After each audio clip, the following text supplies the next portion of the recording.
আসন্ন জাতীয় সংসদ নির্বাচনে নুরুল হক নূরের নেতৃত্বাধীন গণ অধিকার পরিষদের সঙ্গে আসন সমঝোতায় পৌঁছেছে বিএনপি।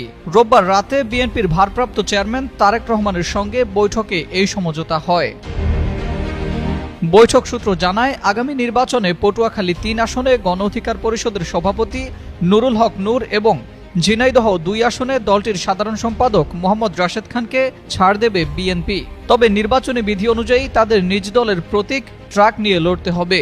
এসব তথ্যের সত্যতা নিশ্চিত করেছেন গণ অধিকার পরিষদের উচ্চতর পরিষদ সদস্য ও গণমাধ্যম সমন্বয়ক আবু হানিফ। গণ অধিকার পরিষদ বিএনপির সাথে আমরা দীর্ঘদিন যুগপৎ আন্দোলন করেছি, সেই হিসেবে তাদের সাথে আমাদের একটা সম্পর্ক ছিল।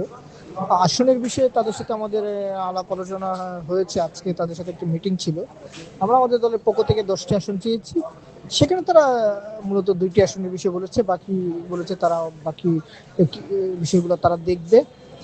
তবে সেই বিষয়ে গণ অধিকার পরিষদ এখন পর্যন্ত চূড়ান্ত সিদ্ধান্ত নেয়নি। আগামীকালকে গণ অধিকার পরিষদের নির্বাহী পরিষদের একটি মিটিং রয়েছে, সেই মিটিংয়ে সিদ্ধান্ত হবে। তার পরবর্তীতে গণ অধিকার পরিষদ আনুষ্ঠানিকভাবে তার অবস্থান পরিষ্কার করবে।